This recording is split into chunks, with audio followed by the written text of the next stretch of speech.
and welcome to the Marley Bird YouTube channel, brought to you by Red Heart Yarns.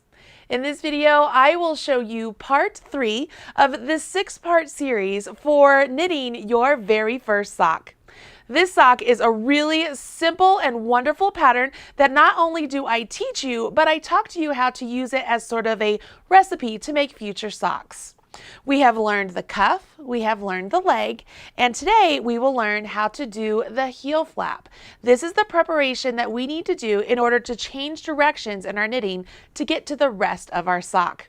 This is a free pattern and you will find a link in the video description box right down there below. And while you're down there, smash that like button. Now, if you have not had a chance to work part 1 or part 2, please go ahead and review those videos and get your homework up to that point, and then come back here and watch this video because it is set up so that you're ready to go straight from part 2 right into part 3 and begin your knitting process. Now, if you're ready to jump in and make this heel flap, let's go ahead and take a look at what it is we are going to be creating. As you take a look at the sock I made, you can see that we have the cuff and the leg, and then we're down here to this section. So this section here is the one we're going to be working on. Actually, I'm going to take it out of this sock blocker so you can see it a little bit more flat. If I don't drop the sock blocker. And if I were to open this up, and let's look at it as if we were going to be knitting on it. If I open this up just like so, here is my cuff, here is my leg, and then this section right here is my heel flap. This is what we're going to be working on.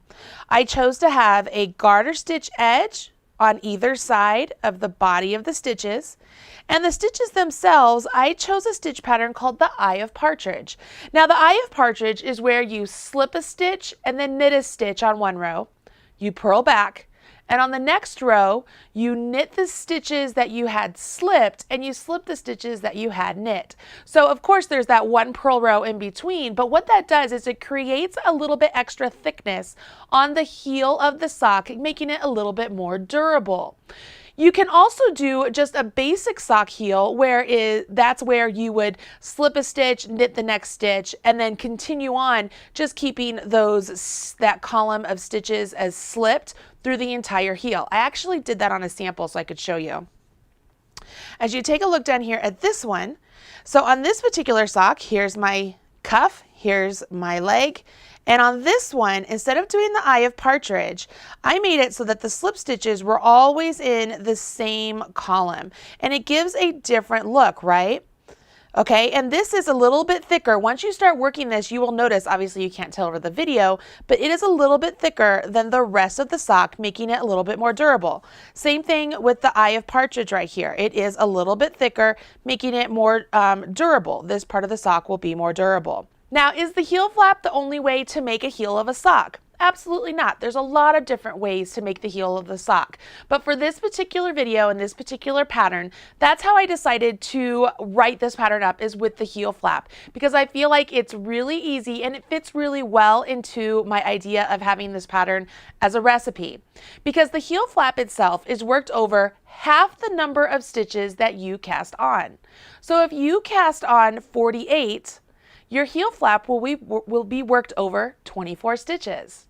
If you cast on 64 stitches, your heel flap will be worked over 32 stitches. So it makes it really easy. If you were to adjust the number of stitches you happen to cast on, you know that if you're going to make a heel flap, it's worked over half the number of stitches that you are working with for the leg, right?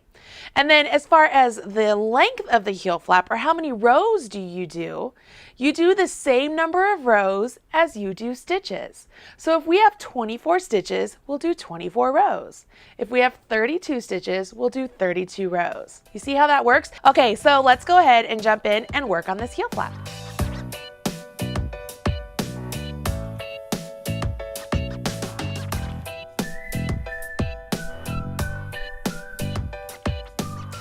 What I want to do here is I want to essentially put all of my stitches from needle 4 and all of my stitches from needle 1 onto one needle, because that will give me my total of 24 stitches that I want to work on back and forth for my example.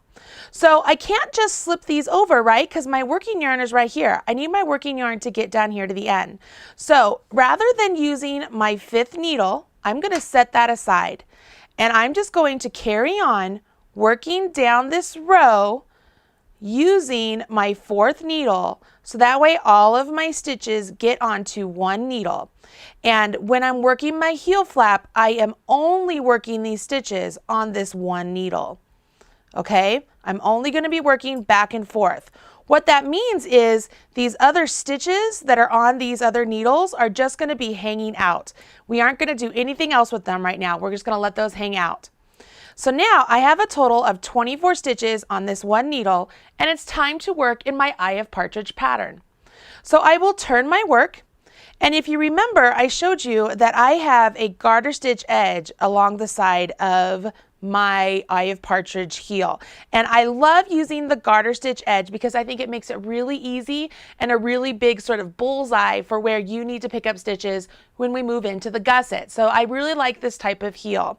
This again is not the only way to do things, but it's the way we're working this particular pattern. Here at the start, because I want that garter stitch over these first 3 stitches, I will go ahead and I will knit these first 3 stitches. Notice I turned my work and I'm working back along that one needle that has the 24 stitches on it. If you're working with more stitches, obviously that one would have 32. Whatever your number is, it's the one needle that's in the back. Okay, so we're putting our heel. So I've knit those 3 stitches, and now I will purl down this row to the last 3 stitches. So I'm just purling all the way down to the last 3 stitches. Remember, I did stripes, that's why I have this join back here of the color change. I didn't tuck in my ends yet at this one because I wanted to wait till I got the heel flap done before I wove in those ends, but I've done all the others. When I get down here to the last 3 stitches, because I want the last 3 stitches to remain in garter stitch, I will knit them. To my last 3 stitches, I will go ahead and knit them. 2 and 3. I'm at the end. Go ahead and turn my work completely. It's just like I'm working with two needles, guys. I'm not doing it in the round. We're just working back and forth, okay? We're just working back and forth. We are not working in the round. So I turn my work and I'm going to work on top of these same stitches I just got done working with, but now I'm going to jump into my stitch pattern. I will knit my first 3 stitches, and then I will slip one, knit one, slip one, knit one, all the way down to my last 3 stitches. Then I'll knit those 3. We'll do that on this first row. You ready? So we'll knit our first 3. 1, 2, 3. Now with my yarn and back, I'm slipping as if to purl, slipping it over, and then I'm knitting my next stitch, slipping as if to purl, and knitting my next stitch, slip as if to purl, and knit my next stitch, slip as if to purl, knit my next stitch. You see how this goes? We're going to do this all the way down to the last 3 stitches. It's called the Eye of Partridge. What makes this thicker than the others is because as I slip those stitches, the yarn has to go from this stitch here behind the one I slipped to knit this one. So that slip stitch makes it feel like it's double thickness there because it not only has the stitch, but it has that slip to it. Then I go ahead and I will knit the last 3 stitches. Turn my work, not rotate, actually turn. So now I'm to the wrong side, right? I'm to the wrong side, working just on that one needle. Again, I'm ignoring these ones. They're just hanging out there. I will knit the first 3 stitches because I'm on the wrong side. And then I just purl down to the last 3 stitches. When I get to the slip stitch, I just purl it just like it's just normal. For those of you who have never done slip stitches before, it'll look like you dropped a stitch there. That's perfectly normal. That's what we want, okay? We're just purling all of these stitches, and it's perfectly normal to have that string behind the stitch that's on your needle. See what I mean? Like there's the stitch on my needle. Here's the string, the float. That's what we want. Totally normal. I'm coming all the way down to the last 3.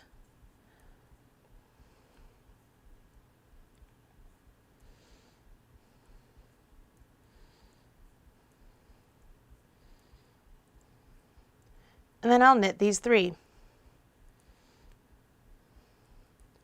When I turn my work this time and work the right side row, I have to change up which stitches I'm going to slip, okay?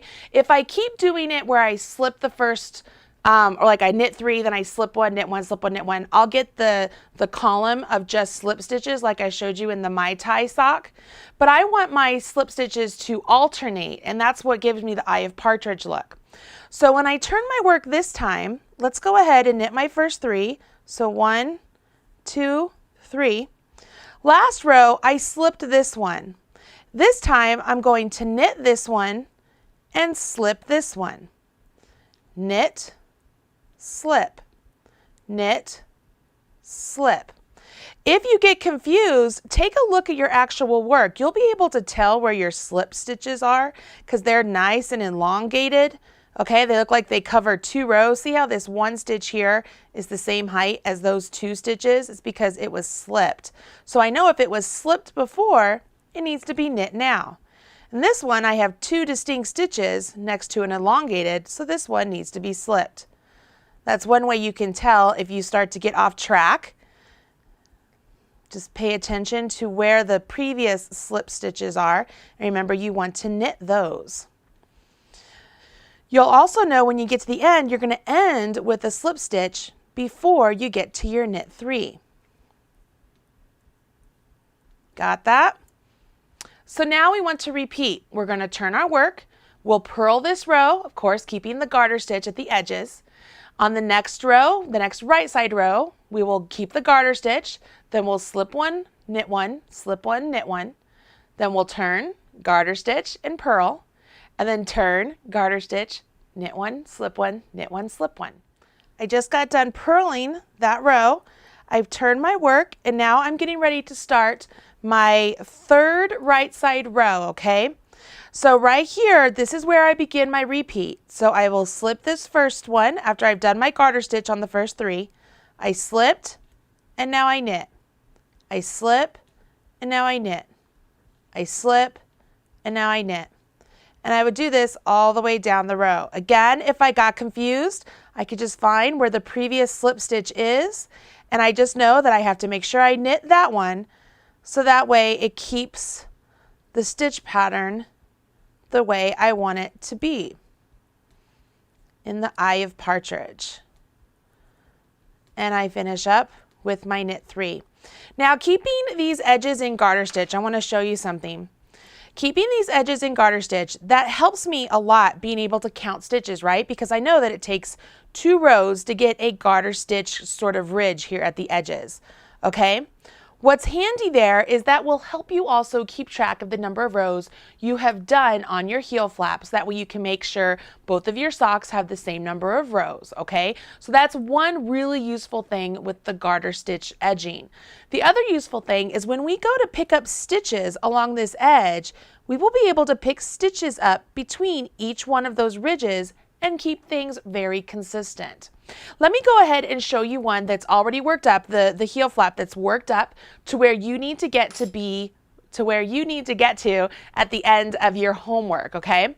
So if we take a look at this one right here, this is the other, this is the mate to this one, and I've already worked up the Eye of Partridge. It's a little bit thicker. You can see on the inside, all my nice floats are all worked across there, and those floats are where I slipped stitches. I have my nice garter stitch edge all along the edge here. And if I go and I count these garter stitch ridges, I have 12 ridges. And I ended at the end of my right side row, okay? I want to make sure I end at the end of my right side row, and I have 12 ridges, and I have my nice Eye of Partridge. This is what yours will look like when you're done with your homework for this week. I've given you the number of stitches you need to use for your heel flap. Remember, it's half the number of stitches you cast on. I've told you how many rows you need to do for your heel flap. It's the same number of rows as you have stitches. I've also told you it's important that you finish on the right side row when you're done with your heel flap, right? But what is a heel flap? What is it you are creating? Let me show you. I put my partially finished sock on the sock blocker I've been showing you all along. And what I want you to see here is that these stitches up here, the ones that we haven't worked with when we made our heel flap, those are the top of our foot. So those stitches are the top of the foot. The heel flap itself right here, this is what is going down the back side of our heel. So this is what would be going up against your shoe, okay? This distance from right here of your leg down here is enabling us to then next week turn our heel and pick up stitches along the edge of this heel flap, working along all of these stitches all the way around, and that is what creates our gusset. And the gusset is where we have a larger number of stitches than what we did for our leg, okay? Because we need to make sure that our foot from this point to this point is able to actually fit into our sock. So by working our heel flap here, picking up stitches along our heel flap and then working stitches along the leg of our sock and then doing the same on this side, that allows us to have more stitches than what we cast on. And it will allow us to get this distance right here to be large enough for us to get our foot in the sock, okay? Once we pick up all those stitches, we will actually be decreasing down to get back to the same number of stitches as we had when we cast on. So that way we go from this large section here and then come down to the side of the foot. But you know, that's what we will learn next week. But I want you to have an idea of what it is you're doing, okay? So when you're creating this heel flap, this is the part of the sock you are actually creating. Not only is this functional because it gives us that extra length we need to be able to get the extra stitches to get this width that we need for our particular sock, but it also allows us to change directions in our knitting. We have been knitting in a tube straight down, and by doing this heel flap, we're now prepping ourselves to be able to change directions to make our sock flow the opposite direction, so that way we get an actual shape of a sock. So this is a really simple part, and if you are working on two socks, make sure you do it on both of them, and you will find this will go through really quickly this week, okay? And it's gonna feel really good. It feels really nice to go back to only working with 2 needles again, but then the actual thickness of the fabric feels really good, and I just really like it. So there you have it. That is week 3 of the My First Socks with Marley Bird. I hope you're having a great time. I can't wait to see your finished week 3. Make sure you share with me on social media. Just use hashtag MarleyBird, and I will be sure to check out your socks and smash your like button, because I really am enjoying watching all of your success out there, especially after week 2. Many of you decided to really just make it your own, and you're doing stripes, you're doing Fair Isle, you're doing slip stitches, you're doing all sorts of fun things, and it's fun to watch. It's a lot of fun to watch. I love watching your creativity and your skills grow as we make these really great socks. All right, so finish week 3. We will move on to week 4 and get ready to really see this sock take shape. And you'll be able to try it on at that point and really start to be like, oh my gosh, I can't believe I'm making this. All right, guys, I'm Marley Bird, proud spokesperson for Red Heart Yarns, and I will talk to you soon. Bye.